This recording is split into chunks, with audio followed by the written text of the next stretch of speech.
El presidente Donald Trump firmó este viernes un decreto que dota de fondos para las próximas 3 semanas a la administración y permite así su reapertura después de un cierre parcial de 35 días, el más largo de la historia. Trump accedió a aprobar esta prórroga presupuestaria, que no incluye fondos para el muro, el origen del desacuerdo con los demócratas, después de que cerca de 800.000 trabajadores públicos perdieran su segunda nómina consecutiva. La reapertura pactada entre demócratas y republicanos y avalada por Trump es tan solo para 3 semanas, hasta el 15 de febrero, tiempo que el presidente dio a la oposición para sentarse a negociar un acuerdo migratorio que incluya dinero para el muro. Esto no fue de ninguna manera una concesión.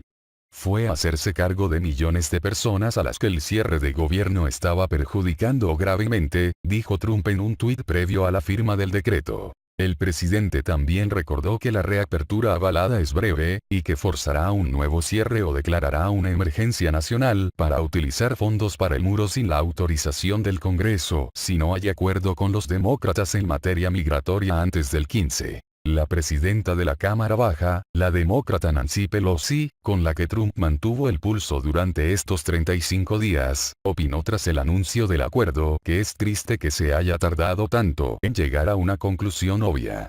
Trump se vio obligado a aceptar el acuerdo ante la creciente rebelión de senadores republicanos dispuestos a aliarse con los demócratas para permitir la reapertura, y también por las protestas de los funcionarios forzados a trabajar sin sueldo. El día en el que perdían su segunda nómina consecutiva, cerca de 14.000 empleados del Servicio de Impuestos Internos, IRS, no acudieron a sus puestos de trabajo, en plena temporada de declaración de impuestos. Tampoco lo hicieron un grupo de controladores aéreos cuya falta ocasionó grandes retrasos en 2 de los aeropuertos que sirven a Nueva York, LaGuardia y Newark, y también en el de Filadelfia, generando temores sobre el estado de la economía estadounidense. Este cierre parcial o shutdown, el más largo de la historia, empezó el pasado 22 de diciembre y afectó a cerca de 800.000 trabajadores públicos, un 25% de la administración, la mitad de ellos forzados a trabajar sin sueldo. En el cruce de San Isidro, cerca a San Diego, se realizará el primer bloqueo a migrantes de México que solicitaban asilo para cruzar a los Estados Unidos.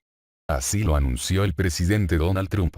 Kirstjen Nielsen y Mike Pompeo, secretaria de Seguridad Nacional, y secretario de Estado, respectivamente, presentaron en diciembre una política para restringir el acceso de solicitantes de refugio, la cual ha entrado en vigencia el pasado 24 de enero del 2019.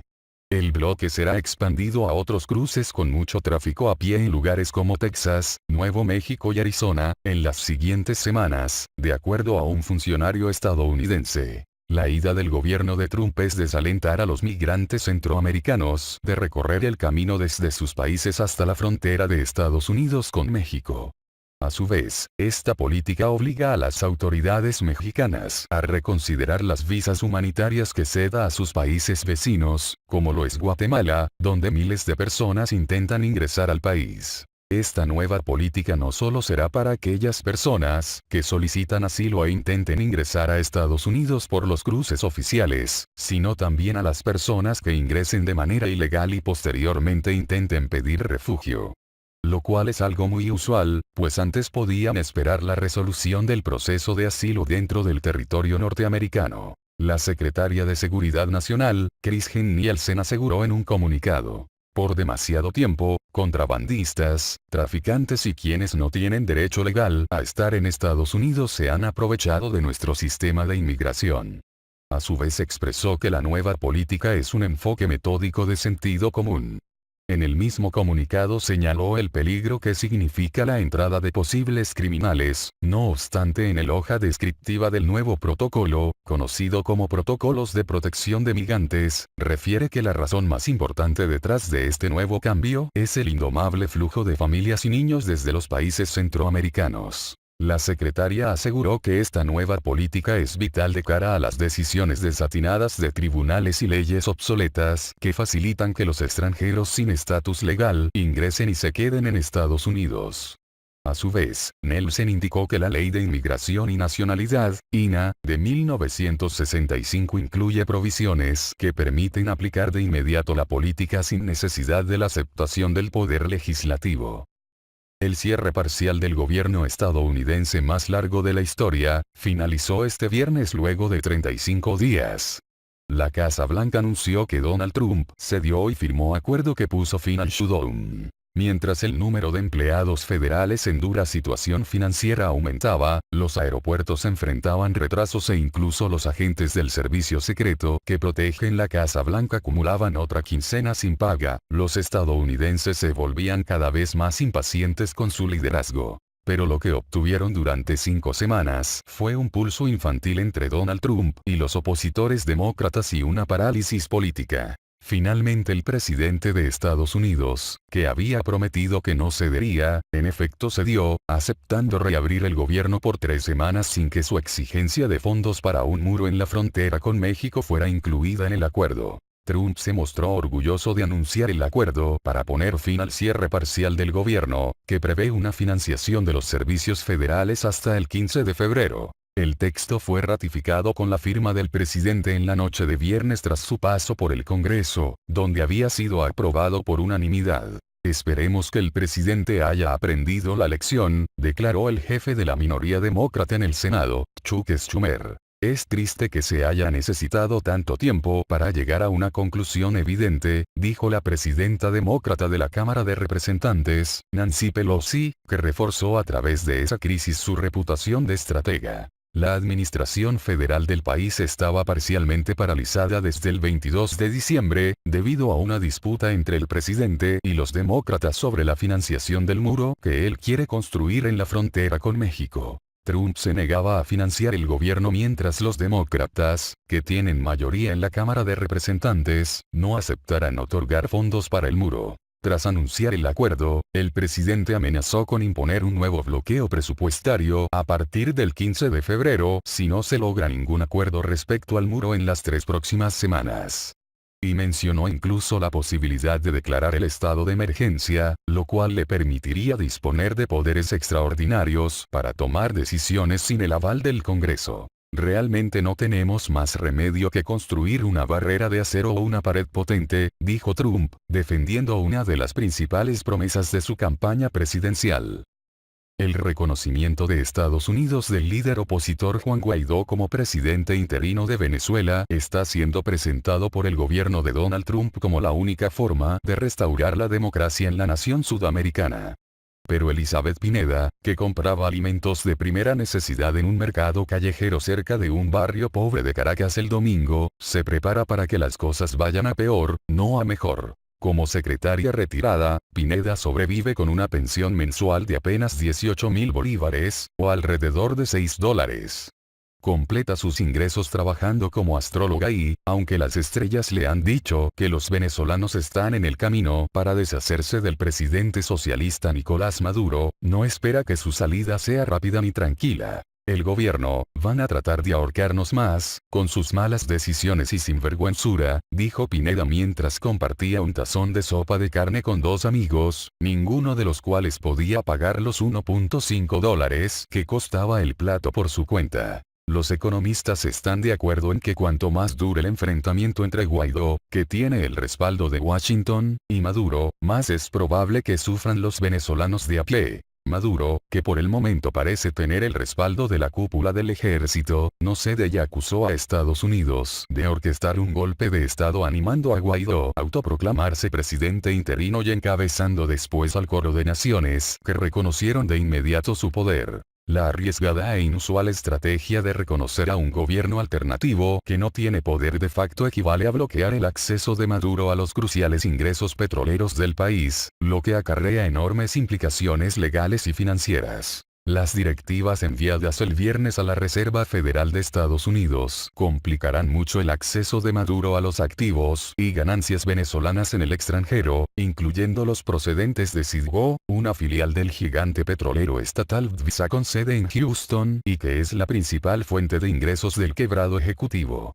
También están en riesgo los $1.200 millones en reservas de oro, el 15% de las reservas de divisas de Caracas almacenados en las cámaras del Banco de Inglaterra. Si el enfoque de confrontación del gobierno de Trump se traslada a la Unión Europea, algunos de cuyos miembros amenazaron con reconocer a Guaidó si Maduro no anuncia nuevas elecciones en el plazo de 8 días, la producción de petróleo podría paralizarse causando más dificultades a los 29 millones de venezolanos que ya soportan la hiperinflación, una escasez de alimentos generalizada y una actividad económica anémica. Si Maduro sigue en el poder, Venezuela podría sufrir una catástrofe humanitaria, dijo Francisco Rodríguez, economista jefe de Torino Capital, con sede en Nueva York. Rodríguez señaló que la perspectiva es similar a lo que ocurrió en Libia en 2011 luego de que el gobierno del entonces presidente estadounidense Barack Obama congeló los activos de Trípoli en respuesta a la represión de Muammar Gaddafi y a los manifestantes de la primavera árabe. Como consecuencia de esto, la producción de petróleo de la nación norteafricana se desplomó más del 70%. Pero a diferencia de esa congelación de activos o de la impuesta a Irak tras la invasión de Kuwait ordenada por Saddam Hussein, que se realizaron en concierto con la comunidad internacional, Maduro sigue teniendo importantes aliados, especialmente China y Rusia, que podrían vetar cualquier sanción internacional en el Consejo de Seguridad de Naciones Unidas. Si no recibe dinero, Maduro podría desviar los casi 500.000 barriles de crudo que vende a diario a las refinerías de la costa del Golfo de México en Estados Unidos a mercados más favorables, como sus acreedores Rusia o China, o a India, Malasia y Tailandia. Pero procesar las transacciones financieras internacionales, evitando los bancos estadounidenses o europeos es muy complicado.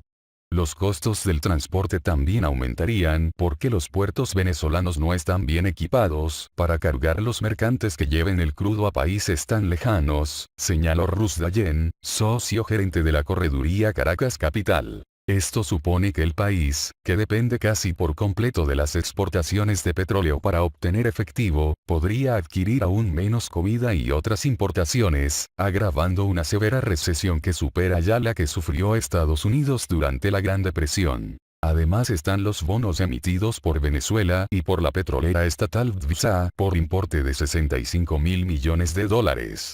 Pese a que casi ninguno de ellos está siendo abonado, sus precios aumentaron un 25% tras la noticia del desafío de Guaidó a la autoridad de Maduro. Si Estados Unidos cede el control de Citgo a personas elegidas por Guaidó, como podría esperarse, casi con toda seguridad Maduro dejaría de pagar los préstamos a la rusa Rosneft, que a su vez ejecutaría una cláusula que le da el control del 49,9% de la empresa petrolera de Texas. Maduro ya estaba enfrentando una situación increíblemente compleja, apuntó Dayen.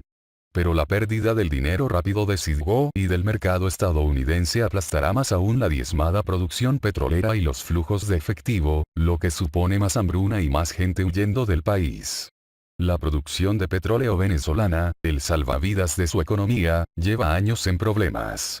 Aunque se asienta sobre las mayores reservas del mundo, el país de la OPEP saca actualmente solo un tercio de los 3,5 millones de barriles diarios que producía en 1999, cuando el fallecido expresidente Hugo Chávez tomó el poder. Rodríguez, que intentó convencer al gobierno para que moderase sus políticas dentro de una fracasada mediación entre Maduro y la oposición auspiciada por el Vaticano en 2016, apuntó que si el enfrentamiento entre Guaidó y Maduro continúa, la economía se contraerá alrededor de un 30% en 2019.